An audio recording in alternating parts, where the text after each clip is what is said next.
तो दोस्तों, भारत के डिफेंस सेक्टर में एक नया इतिहास रचने जा रहा है, जहां पहली बार कोई भारतीय कंपनी विदेश में अपना डिफेंस मैन्युफैक्चरिंग प्लांट स्थापित करेगी।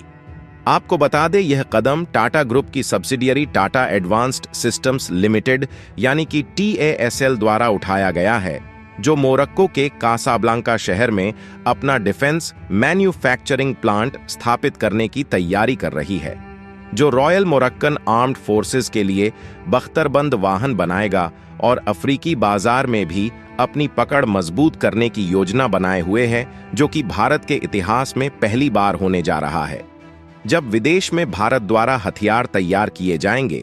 इसके अलावा भारत अमेरिकी डिफेंस कंपनी के साथ मिलकर एक बड़े प्रोजेक्ट पर काम कर रहा है, जो भारत के लिए बहुत महत्वपूर्ण होने वाला है। पर दोस्तों, सवाल यह है, टाटा का इस प्लांट को लेकर क्या प्लान है और यह भारत के लिए किस तरह फायदेमंद साबित होगा?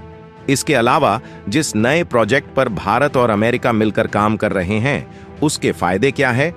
आइए जानते हैं इन सारे सवालों के जवाब आज की इस वीडियो में।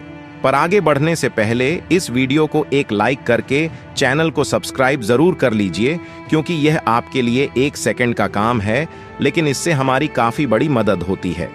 दरअसल भारत एक नया इतिहास रचने जा रहा है, जहां भारत के डिफेंस सेक्टर में पहली बार कोई भारतीय कंपनी विदेश में अपना डिफेंस मैन्युफैक्चरिंग प्लांट स्थापित करेगी। यह प्लांट टाटा ग्रुप की सब्सिडियरी TASL द्वारा लगाया जाएगा, जिसका मेन काम व्हील्ड आर्मर्ड प्लेटफॉर्म यानी कि वैप का प्रोडक्शन करना है, जिसकी खास बात यह है कि ये एम्फिबियस इन्फेंट्री कॉम्बैट व्हीकल सभी प्रकार के इलाकों में संचालन करने में सक्षम होता है। और इसकी प्रारंभिक योजना के अनुसार इस प्लांट में हर साल लगभग 100 लड़ाकू व्हीकल का निर्माण होगा और यह प्लांट अगले 1 साल में पूरी तरह से कार्यशील हो जाएगा, जिसके द्वारा पहले वैप व्हीकल के प्रोडक्शन की उम्मीद 18 महीनों में है। और अगर आपको नहीं पता तो बता दूं, TASL पहले से ही भारतीय सेना को सीमित मात्रा में ऐसे लड़ाकू व्हीकल की आपूर्ति कर रही है, जिनका इस्तेमाल भारत के विभिन्न सीमाई इलाकों में किया जाता है, जिनमें लद्दाख सीमा पर इनकी तैनाती विशेष रूप से की गई है। और अब इस प्लांट के जरिए अफ्रीकी देशों में भी इन व्हीकल का एक्सपोर्ट किया जाएगा। ऐसे में TASL का यह कॉन्ट्रैक्ट कंपनी के लिए काफी महत्वपूर्ण है। इससे न केवल मोरक्को की डिफेंस इंडस्ट्री को विकसित करने में मदद मिलेगी, बल्कि यह अफ्रीका के दूसरे देशों में भी डिफेंस सिस्टम्स के लिए एक लॉन्च पैड के रूप में काम करेगा। गौर करने वाली बात यह है कि इस अनुबंध को defence research and development organisation यानी कि DRDO के सहयोग से तैयार किया गया है और अफ्रीका के रेगिस्तानी इलाकों में इसके कई सफल परीक्षण भी किए जा चुके हैं। और देखा जाए तो यह पहला मौका है जब कोई भारतीय कंपनी विदेश में प्रमुख ग्रीन फील्ड डिफेंस यूनिट स्थापित कर रही है। हालांकि भारत ने पहले भी डिफेंस प्रोडक्ट्स का एक्सपोर्ट किया है, लेकिन विदेश में पूर्ण डिफेंस मैन्युफैक्चरिंग लाइन स्थापित करने का यह पहला प्रयास है। बताते चले कि मोरक्को में बनने वाला यह प्लांट अफ्रीका में भी अपनी तरह का पहला बड़ा डिफेंस मैन्युफैक्चरिंग केंद्र होगा, जिसमें लगभग 350 लोगों को रोजगार मिलने की उम्मीद है और जिसमें से कुछ कार्य भारत में भी संपन्न होंगे। दोस्तों, टाटा ग्रुप के इस कदम से न सिर्फ भारतीय डिफेंस इंडस्ट्री को ग्लोबल लेवल पर पहचान मिलेगी, बल्कि यह अफ्रीकी रक्षा बाजार में भी भारतीय कंपनियों के लिए नए अवसरों के द्वार खोलेगा। लेकिन दोस्तों, इसी बीच ईरान और इजराइल के बीच जंग ने भारत को टेंशन में ला दिया है और दोनों देशों के बीच बढ़ रहे तनाव का असर पूरी दुनिया पर दिखने लगा है। जहां एक तरफ कच्चे तेल की कीमत में पिछले 2 दिन में काफी उछाल आई है, जबकि शेयर बाजारों में भारी गिरावट देखने को मिली है। जानकारों का कहना है कि अगर ईरान और इजराइल के बीच युद्ध होता है तो इसका भारत समेत पूरी दुनिया पर व्यापक असर हो सकता है।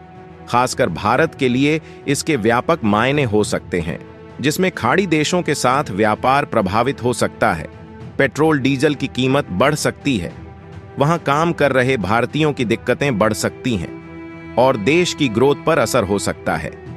लेकिन ऐसी क्रिटिकल सिचुएशन में भारत के लिए सबसे बड़ी टेंशन जिस बात की है वो है एनर्जी सिक्योरिटी। और ऐसा इसलिए है क्योंकि भारत अपना 85% तेल इंपोर्ट करता है, जबकि ईरान रोजाना करीब 30 लाख बैरल कच्चे तेल का प्रोडक्शन करता है। और अगर आपको नहीं पता तो बता दूं, दुनिया की 20% और भारत की 60% ऑयल सप्लाई होर्मुज की खाड़ी से होती है। वहां संघर्ष बढ़ता है तो कच्चे तेल की कीमत 80 बैरल प्रति डॉलर तक पहुंच सकती है। इससे भारत के व्यापार घाटा, चालू खाते का घाटा और राजकोषीय घाटा प्रभावित हो सकता है। और सिर्फ यही नहीं, बल्कि निगेटिव सेंटीमेंट से भारतीय शेयर बाजारों पर असर दिखने लगा है। ईरान इजरायल युद्ध से ग्लोबल जीडीपी और ट्रेड ग्रोथ पर असर हो सकता है, जो भारत के लिए अच्छी बात नहीं है। यहां तक कि जानकारों का कहना है कि अगर ईरान के बंदरगाहों पर हमला होता है तो इसका विश्व व्यापार पर व्यापक असर होगा। इस संघर्ष से भारत का एक्सपोर्ट और इंपोर्ट प्रभावित हो सकता है, क्योंकि भारत सऊदी अरब और इराक से बड़ी मात्रा में कच्चे तेल का इंपोर्ट करता है और लाल सागर में जहाजों पर हूतियों के हमले के कारण पहले ही फ्रेट कॉस्ट में काफी तेजी आई है, जिससे भारतीय एक्सपोर्टर्स की मुश्किलें बढ़ सकती हैं। और अगर आपको नहीं पता तो बता दूं, तो भारत के तेल इंपोर्ट में पश्चिम एशिया की हिस्सेदारी 23% है, जबकि ईरान अपने कच्चे तेल का 90% हिस्सा चीन को देता है। और फिलहाल पश्चिमी देशों के प्रतिबंधों के कारण कई देश ईरान से तेल नहीं खरीदते हैं। लेकिन दोस्तों, यदि ईरान और इजरायल का संघर्ष लंबे समय तक रहता है तो इसका असर भारत में रोजगार के मोर्चे पर भी देखने को मिल सकता है, क्योंकि शायद आपको ये बात पता हो कि बड़ी संख्या में भारत के लोग पश्चिम एशियाई देशों में नौकरी के लिए जाते हैं। और इतना ही नहीं, उन देशों में काम कर रहे भारतीय स्वदेश लौट सकते हैं, जिससे दूसरी तरह की समस्या हो सकती है। भारतीय कामगार इन देशों में अलग परिस्थितियों में रहते हैं और सालाना 7 लाख रुपए तक बचाते हैं, लेकिन भारत में यह संभव नहीं है। तो दोस्तों, आपको क्या लगता है, क्या ईरान और इजराइल के बीच एक बड़ी जंग छिड़ सकती है? और यदि ऐसा हो जाता है तो ये जंग भारत के लिए कितनी नुकसानदायक साबित होगी? और देखा जाए, जिस तरह के हालात इजराइल द्वारा पश्चिमी देशों में पैदा हो चुके हैं, वो दुनिया भर के लिए टेंशन की बात है।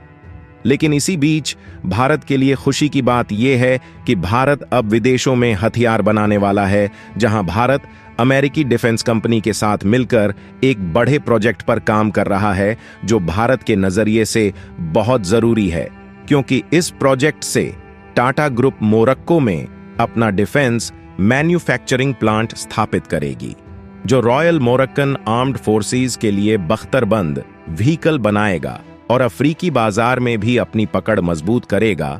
तो इस बड़े प्रोजेक्ट के लिए कमेंट में जय हिंद जरूर लिखें और इस वीडियो को लाइक करके चैनल को सब्सक्राइब अवश्य करें। जय हिंद, जय भारत।